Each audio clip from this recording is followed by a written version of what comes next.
Hello and welcome to Seriously About Rugby League. Today we're going to be talking about comments made by Wayne Bennett the other day. Now, he was over in this country during the Rep Round week in the NRL for a Great Britain press conference. He was quizzed on numerous things, and in response to one of the questions, mainly about Ryan Sutton, his response was that he thinks that every England player would make it in the NRL.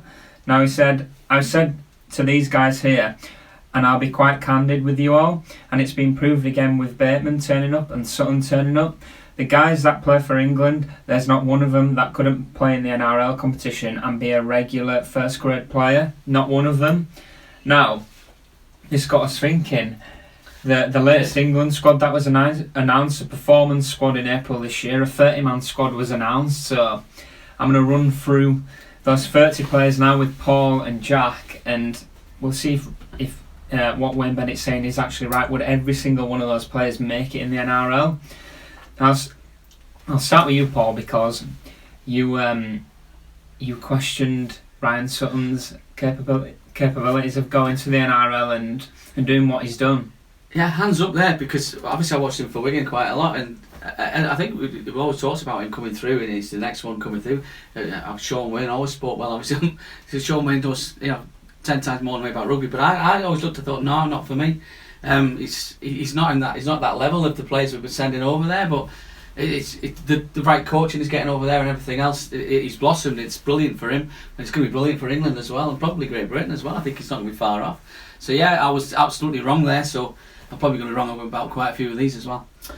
Yeah. So like I said, there's 30 players on this list. Jack, I'm going to run through the first 4 names on that list with you, all Castleford players: Luke Gale, Adam Milner, Jake Truman and Liam Watts. Now, do you think those 4, if they decided to make the move down under, would be able to have an impact? I have said no to all 4 of them. I think the one with the best chance would probably be Milner. I'd say I think he might sort of suit the NRL style, but for me, halfbacks always struggle.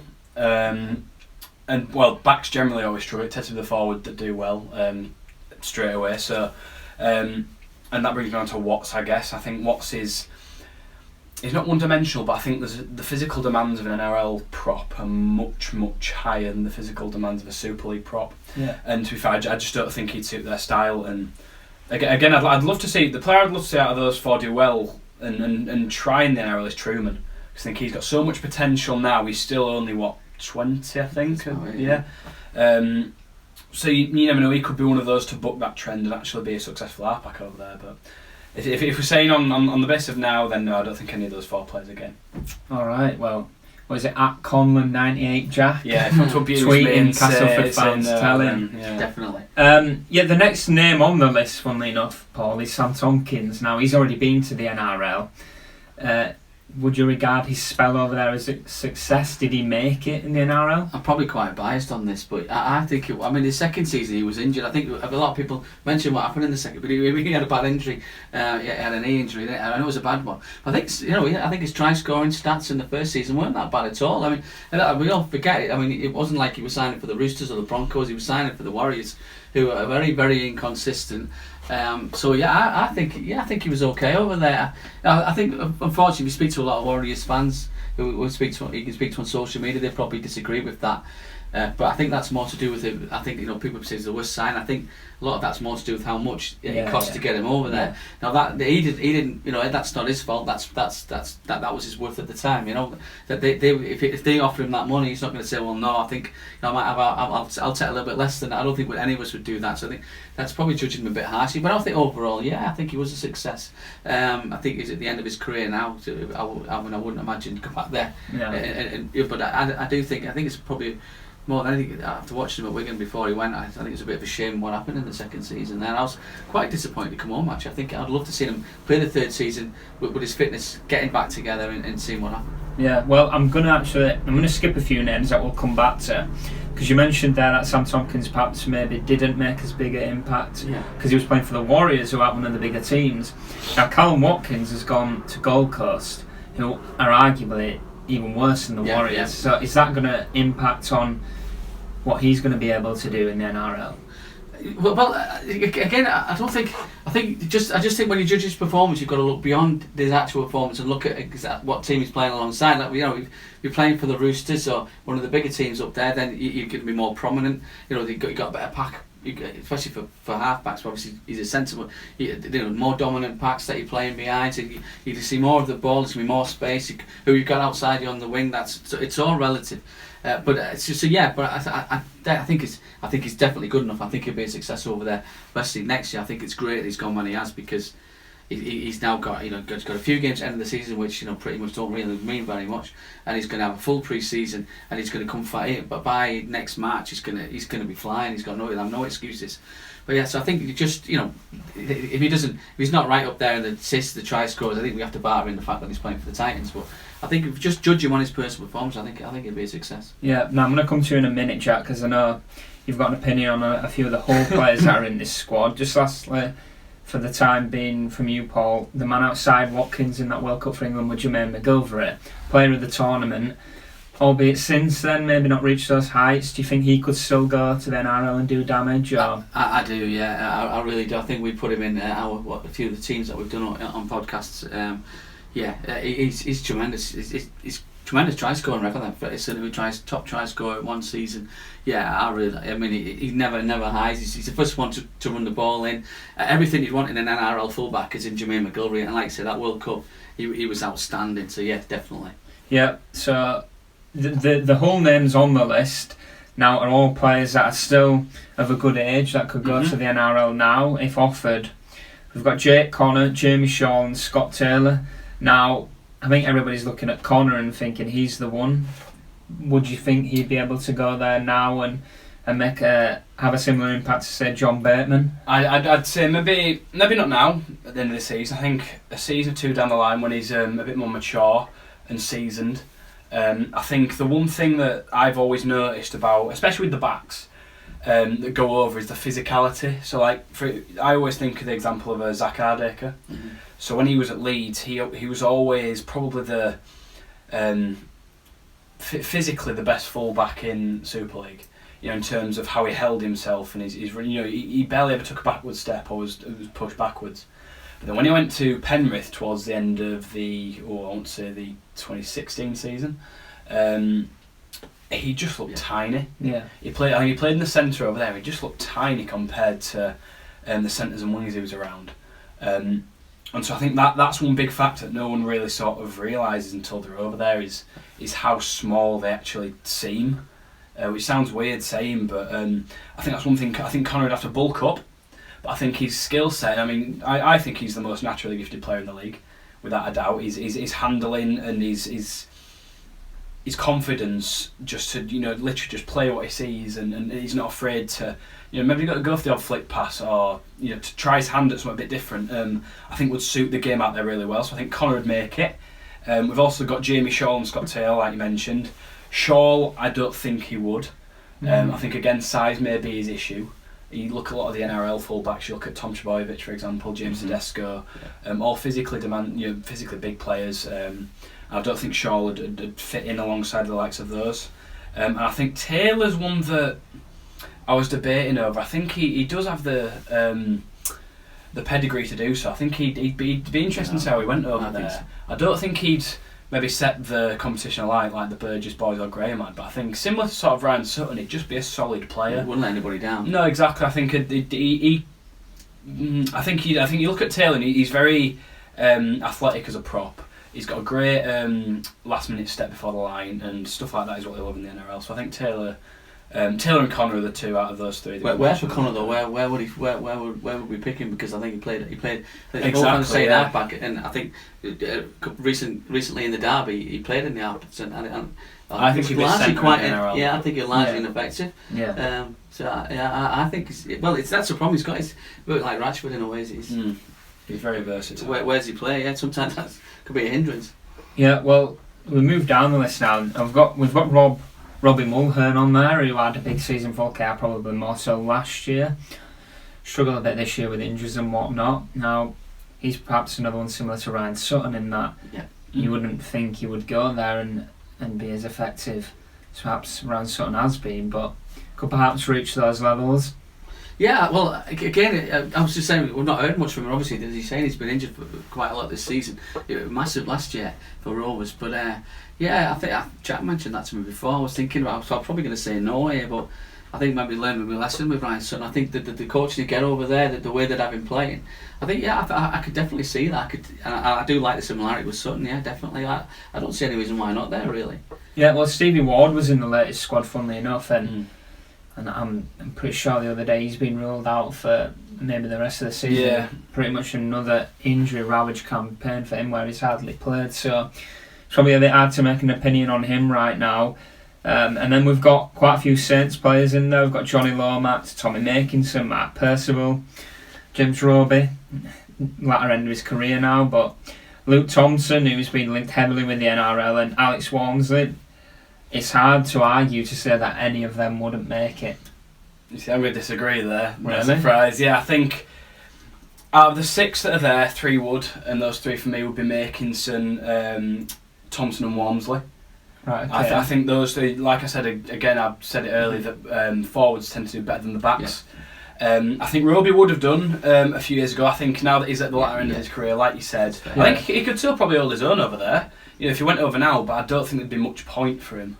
Is the only thing. I think it's similar to another one you're going to mention a bit, Lachlan. You know, they could have both done it a few years ago. It's a very competitive position to be playing in. Exactly, as well, yeah. For me, Thompson and Walmsley are probably the best. Thereabouts the best props in the league. Right. I think Thompson, especially as a really young lad of 20, I think he's about 23 now, something like that. He's superb, exactly. And Walmsley's still got that bulk in him. I think he's late 20s now, so he could go over there and do a job, I think. Makinson as well, like I mentioned, is the other one. Yeah. I think his finishing ability in itself matches a lot of the finishing we see in the NRL. I think that's why he would suit a role like that. Again, physicality might be an issue, but it's something that he can work on without a doubt.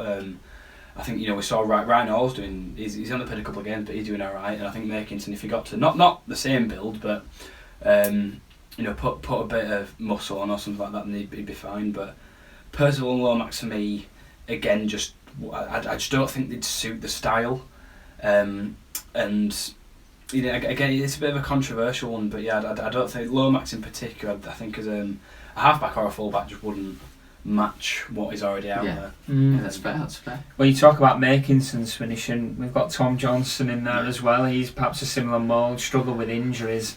Again, the physicality side, and then his Wakefield teammate Reece Lynn, who is probably a surprise to be in the England setup. Yeah, great to see though. Yeah, it's very good to see. He's probably got the physicality about him to maybe go to the NRL, and Josh Charnley is a very big winger. He's a very big winger, yeah. I feel at the point when he went to rugby union, if he'd have chosen to go to the NRL at that period, he might have done alright. Yeah, and even now he could probably still go and have a similar impact. I'll come to you on Darryl Clark, Paul, because I feel he's made for the NRL. Yeah, I mean, Roby for me over the last 10 years has been the best player in Super League alongside O'Loughlin. Definitely streets ahead of any other name we've had. I think this is the first year when there's really been someone that could stand up to him, and that's Darryl Clark. He gets better and better. He was man of steel a few years ago at Castleford, wasn't he? But I think Warrington's rise is basically the yards are mixed down to this guy. He's a threat runner at the line. Left, he's got passes both ways. Yeah, there's absolutely, I agree 100%. There's absolutely no doubt Darryl Clark will be a raging success in the NRL. Yeah, well, there's 4 more Warrington players on this list. There's Ben Curry, Chris Hill, Jack Hughes, Stephen Ratchford. I'll throw them at you again, Jack. How many of them? I think the 2 back rowers would do it for me. Just on the Clark point as well, I think he'd be superb in the NRL. Yeah. Similar to what Josh Hodgson's doing now. I think the NRL would develop his game even more than it already is. But yeah, back on. I think Curry, if he can hit his prime again. I mean, he's obviously had an awful knee injury. Did his ACL a couple of seasons ago. Before that, he was, I thought, one of the best young back rowers in the league, without a doubt. He was on the verge of a starting England spot. So if he could sort of get back to that point again, where he used this superb mix of pace and power down the left, if he could get back to that again, I think he'd be a success in the NRL. And similarly, Jack Hughes, who I think, for me, is one of the most underrated players in the league. I don't think he gets enough raps for the amount of work he does. He's sort of similar to Curry in the way that he's like an extra centre. He's got good handling and runs terrific lines. and I think that'd lend itself well. Chris Hill, again, it's similar to the point I made about Watts, is that it's the demands that the NRL throw at him. I don't know whether or not he's got it in him to lift his performance anymore. I think he's sort of hitting his he's hitting his peak, if not already hit it, and so I don't think he's too much more to give as a player, or I don't think there's much more to change about his game. And as it stands, I don't think that'll suit the NRL. And Ratchford again, I'll bring that back to the sort of Shaw and Lomax point. I just don't think he is. You look at the star quality, essentially the full-back position in the NRL is where a lot of the stars are. You know, a lot of each team's sort of best or star player is a full-back. I don't think Ratchford is in the same sort of league as your Tedesco's or your Trbojevic, etc. Yeah, very interesting. I could just disagree on that. I think Ratchford would. I'm probably a bit biased here again, but I think he would make it. I think if Bennett has picked him a lot for England. I think over a lot of players who I think are quite controversial a few times, but yeah, I definitely see what Bennett sees, and I agree with a few things that Jack said about a few players. But I think Ratchford would make the NRL. I think he's just got a little bit extra. He's got a bit of guile. He would obviously need to be behind a good pack with a bit of space. But I think in one of the better teams, I think he'd do all right. Yeah. Well, we've got 4 Wigan players on here for Paul for you to have a. Well, I was wrong about one, so. Yeah, to have a go at. We've got Oliver Gildart, Joe Greenwood, who's been to the NRL previously, Sean O'Loughlin, perhaps maybe missed the boat, and George Williams, who's been linked with the move to Canberra. It's almost confirmed now. Out of those 4, which ones would make it? On Gildart first, I think he's probably the most improved Super League player over the last 2 or 3 years. I think I don't really think, looking back over the last few seasons, opposing teams and fans have seen him as a threat.